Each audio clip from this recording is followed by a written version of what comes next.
നമസ്കാരം. എന്നോടൊപ്പമുള്ള ഈ അച്ഛനെയും അമ്മയെയും കേരളം പരിചയപ്പെടേണ്ടതാണ്. തങ്ങളുടെ ജീവിതത്തിൽ കിട്ടാതെ പോയ വിദ്യാഭ്യാസം പ്രിയപ്പെട്ട 3 മക്കൾക്കും ധനസുമോദിനും ധനസൂരജിനും ധനസുർജിത്തിനും നൽകി അവരെ PhD-കാരാക്കിയ ഒരു വല്ലാത്ത നിറവിലാണ് അവർ രണ്ടുപേരും. ആ ജീവിതയാത്ര നമ്മളോടൊപ്പം പങ്കുവയ്ക്കുകയാണ് അവർ.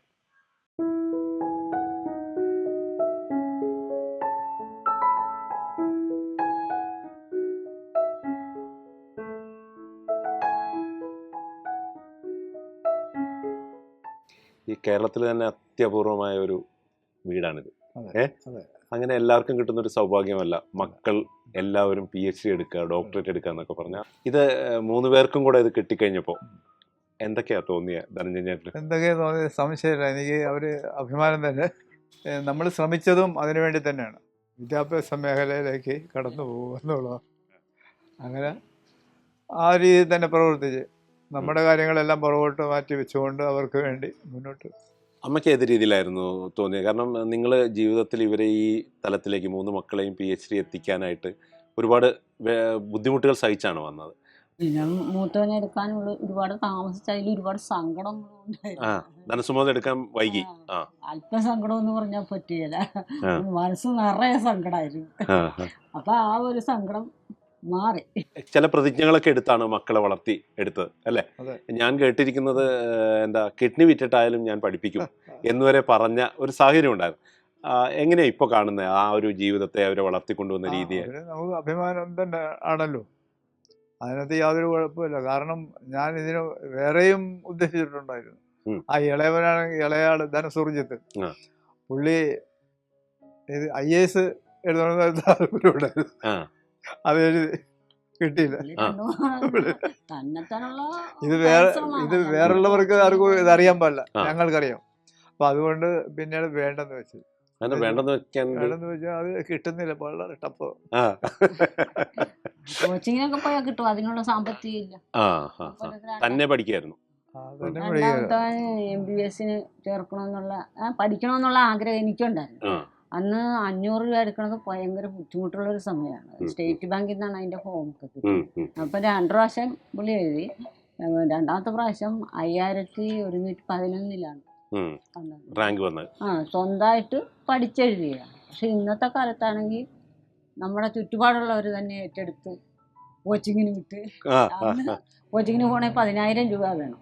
അത് ഞങ്ങൾ താങ്ങാൻ പറ്റാത്തൊരു ഈ 500 രൂപ തന്നെ ബുദ്ധിമുട്ടുള്ളിടത്ത് 10,000 രൂപ, പിന്നെ അതിൻ്റെതായ നിന്ന് പഠിക്കുമ്പോൾ ഉള്ള ചെലവ്.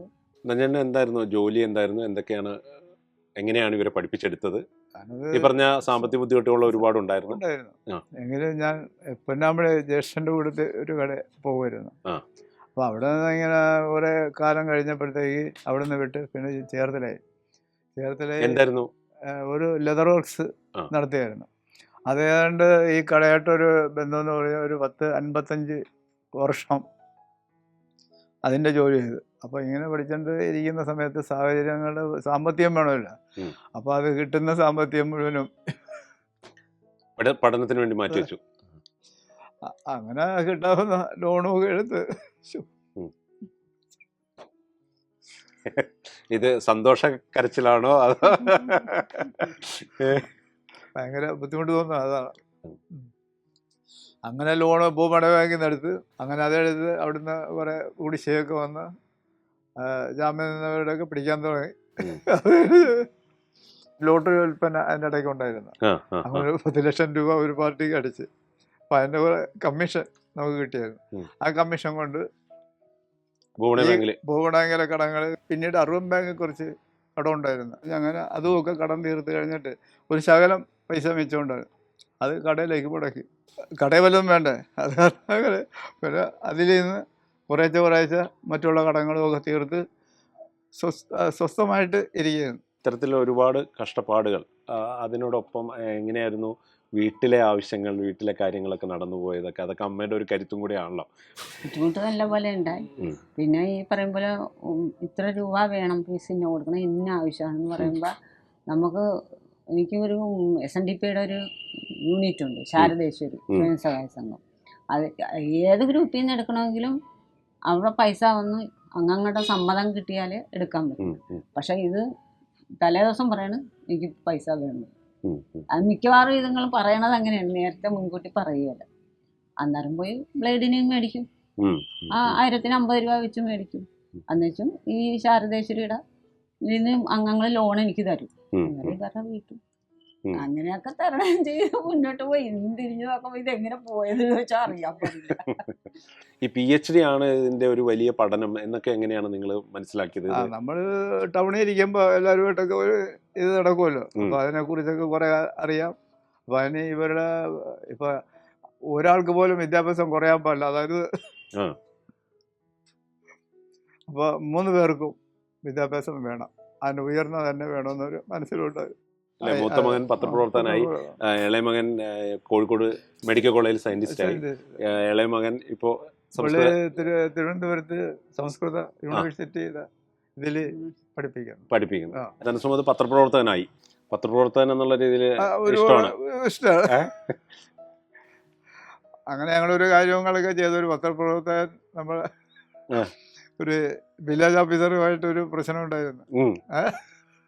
അയാള് അന്ന് തന്നില്ല, ഒരു JRFന്റെ ഒരു ഇത് ഏതാണ്ട് സൂരജിന് പഠിക്കാനായിട്ട് കാര്യവട്ടത്ത്, അന്നേരം വരുമാന സർട്ടിഫിക്കറ്റ് വേണം. അതാണ് ഈ പറയുന്നത് വരുമാന സർട്ടിഫിക്കറ്റ്. അപ്പൊ ഒരു നാളില് ഞായറാഴ്ച വെള്ളിയാഴ്ച ഹർത്താല്, ശനിയും ഞായറും ഒഴിവ്. അപ്പൊ ഞാൻ ചോദിച്ച സാറേ ഇത് ഇങ്ങനെ തരികയാണെങ്കിൽ ഒഴിവാണല്ലോ, തിങ്കളാഴ്ച ഇത് കൊടുക്കേണ്ടതാണ് സർട്ടിഫിക്കറ്റ് പഠിക്കാൻ. അപ്പൊ അത് കുഴപ്പമില്ല, അപ്പൊ നാളെ ഹർത്താലല്ലേ സാറേ എന്ന് ചോദിച്ചു. ആ ഹർത്താലാണെങ്കിലും വിഷയമൊന്നുമില്ല, ഞാനത് രാവിലെ വന്ന് ഒപ്പിട്ട കള്ളാസ് തരാന്ന് പറയും, ഒന്നിച്ചാൽ മതി എന്ന് പറയും. ഞാൻ വിശ്വസിക്കാം, ഉറപ്പാണെന്നും പറയും.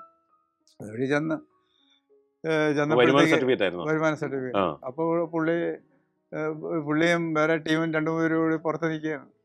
നമ്മൾ അല്ലേ ഇത് അയ്യോ നടക്കില്ല, ഞങ്ങൾ തന്നെ ജീവൻ പണയം വെച്ചാണ് ഇവിടെ നിൽക്കണം, ഹർത്താൽ വന്നു കഴിഞ്ഞാൽ ഞങ്ങളെ ഉപദ്രവിക്കുന്നു. അല്ലെ നമ്മൾ സാറ് കഴിഞ്ഞ ദിവസം സംസാരിച്ചത് എങ്ങനെയാണ്, ഇതുപോലെയല്ല. അതുകൊണ്ട് ഇത് ഒന്ന് വരച്ചിങ് തന്നേര്, വരുന്നവരോട് ഞാൻ വേണമെങ്കിൽ സംസാരിച്ചോളാന്ന് പറയും. അപ്പൊ പുള്ളി അതിന് തയ്യാറല്ല. അവസാനം അവിടെ ആരും വന്നൊന്നുമില്ലേ, അവിടെ കുറെ പണിക്കാരും ഒക്കെ ഉണ്ടായിരുന്നു, അവരൊക്കെ പണിയുണ്ട്. അപ്പൊ പിന്നെ ഇതൊന്ന് ഒപ്പിട്ടിട്ട് തന്നാ പോരെ, തരികയല്ല. അവസാനം പിന്നെ ഇങ്ങനെ തരികയില്ലെന്ന് ഉറപ്പായി കഴിഞ്ഞെന്നാ ഞാൻ പറഞ്ഞ് തരാതെ ഞാൻ പോയിരുന്നു. പ്രശ്നങ്ങളായി. പുള്ളി എന്ത് ചെയ്തു, പുള്ളിയായിട്ട് ഏകദേശം വണ്ടി എടുത്ത്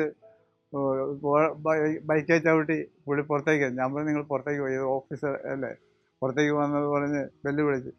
ഇങ്ങനെ കുറച്ച് കഴിഞ്ഞപ്പോഴേ മറുവഴിയെ ഇതില് വന്ന് ഇറങ്ങി. ഞാൻ ഒരു ചവിട്ട് വെച്ച് കൊടുത്തു. കുറെ ദിവസമായി നടക്കാൻ തുടങ്ങി, കുറെ ദിവസമായി. അപ്പൊ ഉറപ്പ് പറയുമ്പോ അതുപോലെ ചെയ്യണ്ടേ. അവസാനം ഞാൻ തന്നെ കണ്ടോളാന്നൊക്കെ പറഞ്ഞ് അങ്ങനെ പോയി. പിറ്റേ ദിവസം പത്രത്തിൽ അത് മനോരമ. അപ്പൊ അങ്ങനെ കോഴിക്കോട് കണ്ടു വെച്ച് അന്ന് കമ്മ്യൂണിസ്റ്റ് മന്ത്രിസഭ ഇരിക്കുന്ന കാലഘട്ടമാണ്. രാജേന്ദ്രൻ, KP രാജേന്ദ്രൻ സാറാണ്. ഇപ്പൊ ഇതൊരു ഇതാണല്ലോ, ഒരു കുട്ടിയുടെ പ്രശ്നത്തിന് എന്നും പറഞ്ഞ് പുള്ളി ഉടനെ കൈകാര്യം ചെയ്ത് ഈ വില്ലേജിലേക്ക് വിളിച്ച് ഉടനെ പെട്ടെന്ന് ഈ കുട്ടിക്ക് ഇത് കൊടുക്കാനായിട്ട് എല്ലാം ഓർഡറുമായി. ഉടനെ ഞായറാഴ്ച അവിടുന്ന് വന്ന് വില്ലേജ് ഓഫീസറുടെ അസിസ്റ്റന്റ് പുള്ളി കൊണ്ടുവന്ന് ഇതൊക്കെ തരികയും ചെയ്ത്. പക്ഷെ അതുകൊണ്ട് നമുക്കൊരു പ്രയോജനം കിട്ടിയില്ല. JRF അല്ലേ എൻ്റെ എംഫില്ലിനാണ് അത് ചെയ്തത്. അത് കഴിഞ്ഞ് JRF എന്ന് അതിന് കൊടുത്ത ചക്കബ്രാങ്ക് കിട്ടിയ കേരള യൂണിവേഴ്സിറ്റി. അപ്പൊ അവിടുത്തെ ടീച്ചർമാര് ഈ സൂരജിനെ കൊണ്ടുപോയി തിരുവനന്തപുരത്ത് കോച്ചിങ്ങിനാക്കി, അവിടെ നിർത്തി കോച്ചിങ് എടുത്ത്. അപ്പോൾ ടീച്ചർ, ഒരു ഷീല ടീച്ചറും പ്രമുഖ ടീച്ചറും എന്നെ കഴിഞ്ഞെന്ന് പറഞ്ഞാൽ ശരിയല്ല, സൂരജിന്റെ അവര് കഴിഞ്ഞിട്ടേ ഇവിടെ ഉള്ളൂ അല്ലേ. അപ്പൊ ആ ടീച്ചറാണ് അതിന്റെ ചെലവ് മുഴുവൻ വഹിച്ച് തിരുവനന്തപുരത്ത് കൊണ്ടുപോയി നിർത്തി. അവിടെ ടീച്ചറിന്റെ ഒരു സാറ് എൻ്റെ വീട്ടിൽ നിർത്തി പഠിപ്പിച്ചപ്പോൾ സൂരജിനോട് പറഞ്ഞു JRF കിട്ടാൻ പാടാണ്, ഒറ്റത്തിന് കിട്ടുമെന്ന് ഓർത്തു നീ ബുദ്ധിമുട്ടരുതും, കിട്ടിയില്ലെങ്കിലും സങ്കടപ്പെടരുതും എന്നൊക്കെ ടീച്ചർ നല്ല എന്തിന് എന്നോട് പറയുമ്പോൾ ഞാൻ പറയില്ല, ഒറ്റത്തിന് നിനക്ക് കിട്ടും, എനിക്ക് ഉറച്ച വിശ്വാസം കൊണ്ട് കിട്ടുമെന്ന്. ഒറ്റ എഴുത്തിന് തന്നെ ജെആർഎഫ് കിട്ടി. കിട്ടി. ജെആർഎഫ് കിട്ടുകയും ചെയ്ത് അതോടുകൂടി ഞങ്ങളുടെ ജീവിതം മാറി മറിഞ്ഞു. ജൂനിയർ റിസർച്ച് ഫെലോഷിപ്പാണ്. ആ ഫെലോഷിപ്പ് കിട്ടിക്കൊണ്ട് 5000 രൂപ അല്ലേ? അതെത്ര എനിക്കറിയാൻ പറ്റില്ല. എന്നാലും കിട്ടി. അവന്റെ ചെലവും കഴിഞ്ഞിട്ട് ഞങ്ങൾക്കും എന്തെങ്കിലും ശരി. പൈസ. ആദ്യമായിട്ട് വരുമാനമായി. ആ അതെ. അല്ല അതുകൊണ്ടല്ല ഞങ്ങൾ പറഞ്ഞ് നിങ്ങൾ ഭക്ഷണമൊക്കെ നല്ല ചോദ്യം കഴിച്ചോളൂ. അത് എവിടെ പോയാലും പറയും ഭക്ഷണത്തിന് ഒരു കുഴപ്പവും പറ്റുള്ളൂ. അത് ഇവിടെ കൊച്ചായിരുന്നു 10 തൊട്ട് ചേട്ടന് ആ കരുത്തി. അന്നൊക്കെ മനുഷ്യന് ദാരിദ്ര്യം വെക്കാണ് പട്ടിണിയുള്ളൊരു സമയം. ഞാനൊക്കെ എന്ന് പറഞ്ഞാൽ എൻ്റെ മാമൻ്റെ വീട്ടിലാണ് ഞാൻ വളർന്നത്. ആ മാമന് 9 മക്കള്, ഞാൻ ഒരാൾ. 10 മക്കളെയും കൂടി ഇതുങ്ങളൊക്കെ വളർത്തിയപ്പോഴും പട്ടിണിയൊക്കെ ഇഷ്ടംപോലെ ഉണ്ടായിരുന്നു. പക്ഷെ ഇത് എന്നാ പറഞ്ഞാലും എന്ത് പറഞ്ഞാലും ചേട്ടൻ പട്ടിണി തിരികെ. ആ ഒരു കാര്യത്തിൽ പുള്ളിനെ ഞാൻ സന്തോഷം. ചേട്ടൻ്റെ ഒരു കുട്ടിക്കാലവും ഇതുപോലെ ഒരുപാട് ഇങ്ങനെ പഠിക്കണമെന്നൊക്കെ ആഗ്രഹിച്ച് നമുക്ക് അതിനാളില്ല നമ്മളെ കൊണ്ടുപോകാനും എടുക്കാനും ഒക്കെ. പിന്നെ ഒരു കാർന്നേരാണ് എന്നെ കൊണ്ടുപോയി സ്കൂളിൽ ചേർത്ത്. അതിന്ന് 12 പൈസ 1ാം ക്ലാസ്സിൽ 1ാം ക്ലാസ്സിലെ ചെറുക്ക 12ാം വയസ്സിൽ. ശരി. അന്നൊക്കെ അങ്ങനെയായിരുന്നു. 2ാം ക്ലാസ്സും 3ാം ക്ലാസ്സിലേക്ക് കൂടെ ഇരുത്തും. എന്നിട്ട് എത്രാം ക്ലാസ്സിൽ? 7ാം ക്ലാസ്സിൽ. 7ാം ക്ലാസ്. പിന്നെ ഒരു ചേട്ടന്റെ കട ഞാൻ പറഞ്ഞില്ലേ, അന്ന് 12 14 വയസ്സുണ്ട്. അന്നേ പോവായിരുന്നു. അല്ല 3 പേർക്കും സമ്മാനം കൊടുക്കുന്ന അല്ല PhD കൊടുക്കുന്ന സമയത്ത് പോയിരുന്നു. ഒരാളുടെ പോകാൻ പറ്റില്ല. സൂരജിന്റെ അതിന് പോയില്ല. അന്ന് ഇത് വേറൊരു കാര്യമുണ്ട്. ഇത് ചെയ്യണമെങ്കിലേ സാമ്പത്തികം നമ്മളാ മുടക്കേണ്ടത്. അവിടെ നമ്മൾ ക്ഷയിക്കുന്ന ആൾക്കാർക്ക് ഭക്ഷണവും മറ്റുള്ള ഇതൊക്കെ കൊടുക്കും. അപ്പൊ അന്നത്തെ ഒരു ചെറിയ വീക്കൻസ് അതത്ര പുള്ളി അവന് കിട്ടണത് അവന്റെ പഠനച്ചെലവ് കഴിഞ്ഞ് ഇവിടെ ചെലവാക്കിക്കൊണ്ടിരിക്കില്ല. അത് അങ്ങനെ തന്നെ പോയി. പിന്നെ ഇവർ 2 പേരുടെ പോയായിരുന്നു. അപ്പൊ നല്ല ഇതാ യൂണിവേഴ്സിറ്റിയിലൊക്കെ നല്ല കാണാനോ ഞങ്ങൾക്ക് അങ്ങനെ ഒരു ഭാഗ്യം തന്നു. അല്ലെങ്കിൽ അല്ലെങ്കിലേ നമുക്കിവിടെ ചെല്ലാൻ പറ്റിയല്ല. അപ്പോൾ ചെല്ലുമ്പോൾ അവരെ വീശി അവരുമായിട്ടൊക്കെ സംസാരിക്കാനും അവർ എല്ലാവരും കുടുംബാംഗങ്ങളെ ഫോട്ടോ എടുക്കാനും അവരുമായിട്ടിരുന്ന് ഫോട്ടോ എടുക്കുക, അങ്ങനെ ഒരുപാട് ഫോട്ടോ ഒക്കെ എടുത്ത് അവിടെ ഇപ്പോഴും ഉണ്ട്.